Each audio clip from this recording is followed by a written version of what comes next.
all exhaustion comes from busyness. Sometimes what drains you isn't overactivity, but overstimulation.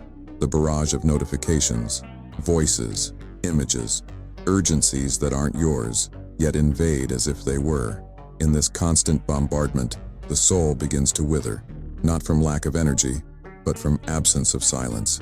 It's not physical fatigue, it's symbolic exhaustion. A weariness sleep can't fix, nor pauses relieve, because it doesn't come from the body, it comes from within, from a saturated soul like a sponge that can't absorb another drop. Not beauty, not truth, not pain, not presence. What overflows in pleasure, lacks in presence. Carl Jung warned that the soul distances itself from the shadow through distraction. When everything becomes stimulus, nothing becomes meaning. You fill yourself with small pleasures, yet never find yourself in them. And so, willpower fades, not because you've lost strength, but because you've lost yourself. Your lack of focus might not be a discipline problem. It might be a signal, a whisper from your soul saying it needs pause, retreat, space, not to recover, but to remember, to recall who you were before the excess, to remember how it felt to exist, before becoming a receiver of everything and a feeler of almost nothing. Not all pleasures heal. Some just distract. Some soothe for seconds, but demand payment later.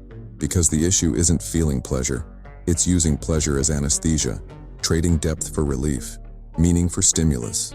And it happens so slowly you barely notice. You wake up, tap a screen, smile at a video, rage at newsfeed, forget what you felt before it all. And so the day passes, rocked by microdoses of instant satisfaction that don't nourish. They just fill. They keep the surface busy while depth falls asleep.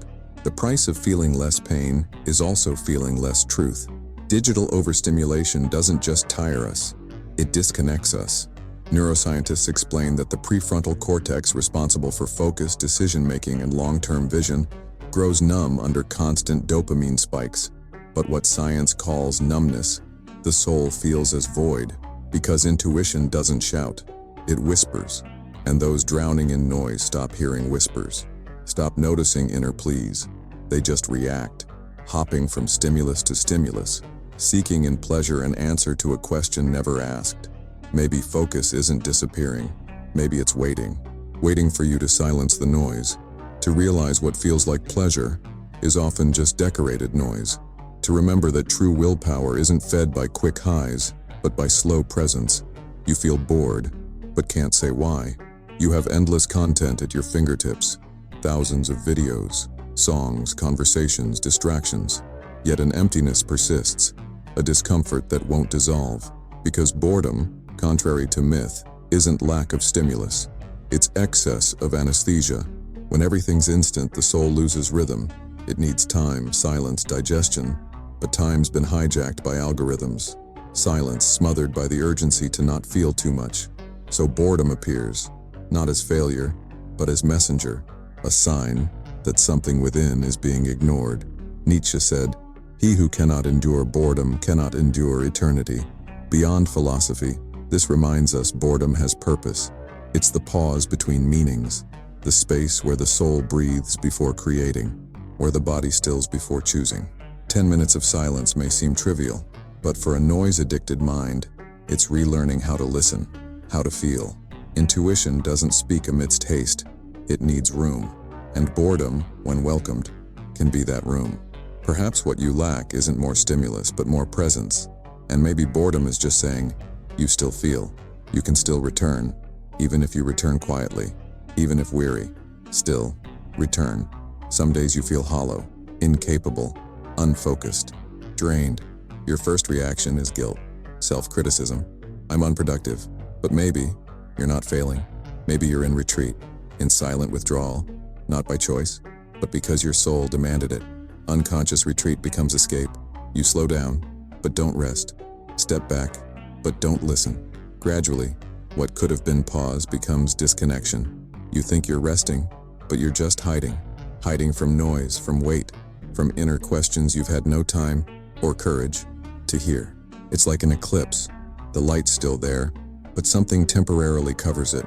Your will, clarity, strength, they haven't vanished. They're just filtered through a layer of emotional silence.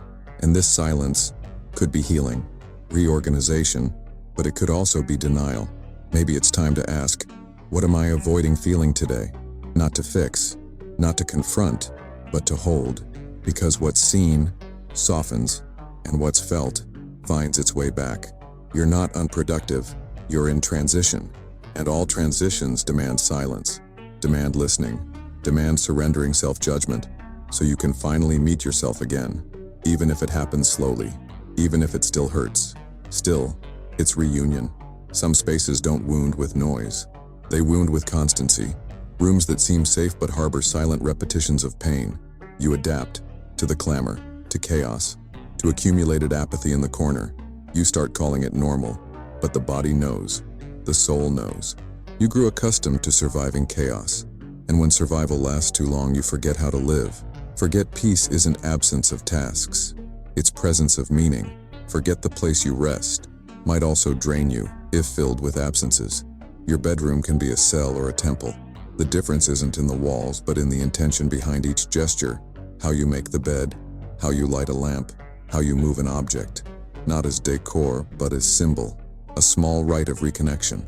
Clarissa Pinkola Estes wrote, "The soul knows when it's captive, and it doesn't scream. It silences, withers subtly, unnoticed, until one day everything feels too distant. What was once home becomes scenery. What was routine becomes exile. But the soul also knows when it's being remembered. When you look around and realize you can choose, transform, make your space reflect the space you want to be. An altar for presence, a dwelling for truth, even if it starts with one intentional act. One gesture made with soul. The world taught you to react, fast, instinctive, immediate, and you learned to reply before listening, to decide before feeling, to choose before understanding. In this rhythm, clarity faded, because clarity isn't speed, it's presence.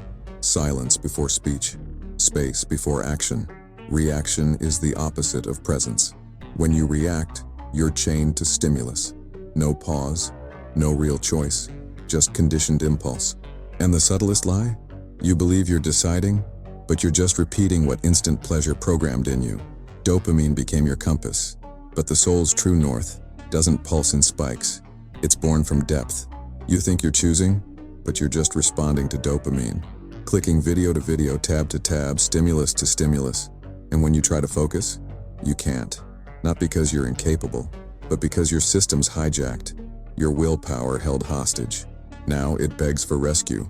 The film WALL-E wasn't just about a lonely robot. It depicted a humanity that lost its body, focus, and intent. A humanity that traded touch for screens, silence for distraction, presence for notifications. Now it drifts, anesthetized, unsure what it's even seeking. Clarity might not come from a new method, but from new listening, hearing what still pulses, beneath the urgency, behind the reactions, because what's true never shouts. But it never stops asking to be heard. Not all weariness comes from solitude. Some come from being surrounded, from conversations that masquerade as connection but drain, from bonds that seem like ties but are silent contracts of performance. You feel exhausted, but can't pinpoint why. Maybe it's this, the version you wear around loved ones.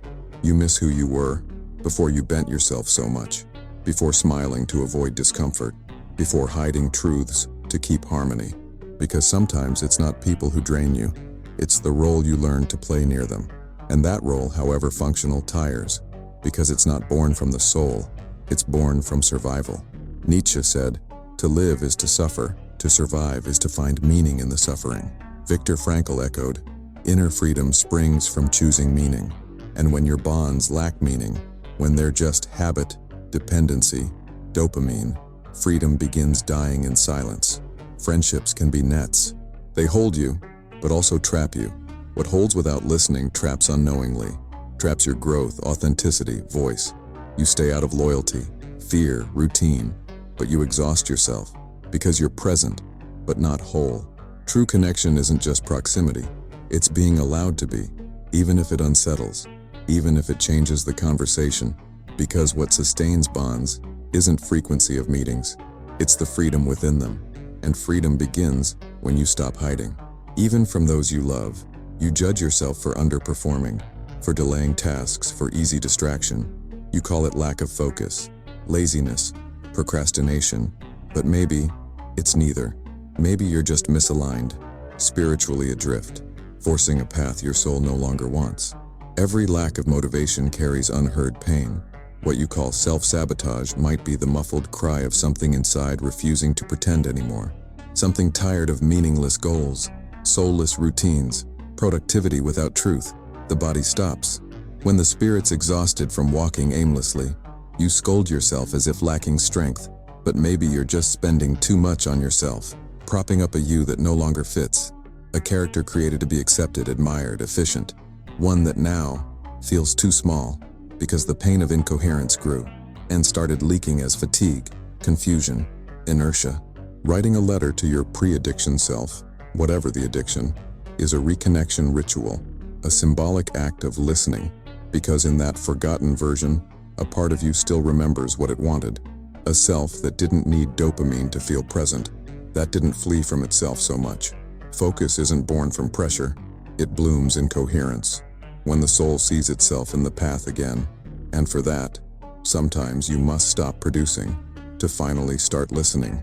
Listening tenderly to the part of you tired of pretending to be okay. You strive for more energy, discipline, courage, believe you need strength to move forward, but perhaps what's missing isn't strength, it's silence, space. Less noise between who you are and who the world screams for you to be. Your mind's too loud to hear your soul's whispers. Noise of comparisons, notifications, invisible demands. Noise disguised as repetitive thoughts, diffuse anxiety, plans born dead because they lack soul, only haste. In this excess, you try to win through intensity, when what you truly need is presence. To remember now is already enough, that not everything must be fixed, solved, answered. Sometimes just breathe. Breathe deep, breathe slow, breathe with listening. 2 minutes, just that. 2 minutes pause, eyes closed, whispering inside, I am here, and that is enough for now. Not as spiritual anchoring, reconnecting with the part that knows you already are, already feel, already exist. Thich Nhat Hanh taught, mindfulness is the miracle that heals disconnection. And this miracle isn't future-bound. It begins the instant you choose, even uncertainly, to stop fighting the present moment, because the soul doesn't need more effort. It just wants to be heard, uninterrupted. Not every withdrawal is falling. Not every slowness is weakness. Sometimes what seems like failure is just a returning, a quiet, clumsy, but deeply honest return to what was forgotten in haste, to what was silenced in excess. You're still here. And that's a deeper start than any feed could offer. Because to be here now is to resist, to remember, to choose not to lose yourself, even when the world insists on distracting you, even when everything demands performance, and your soul pleads for pause. This isn't about productivity, it's about presence, about leaving autopilot to relearn how to be, not to impress but to meet yourself, to no longer fake focus, but to feel direction, to no longer just function, but to exist in truth. This text isn't a solution. It's a mirror, a reminder that your lack of focus was never the problem. It was the symptom of disconnection, of absent silence, of homesickness for yourself. And now that you've seen it, the path back may have begun, even if slowly, even if quietly. Because all returns start this way, the moment you stop fleeing and choose at last to come home, to within, to the soul, to yourself.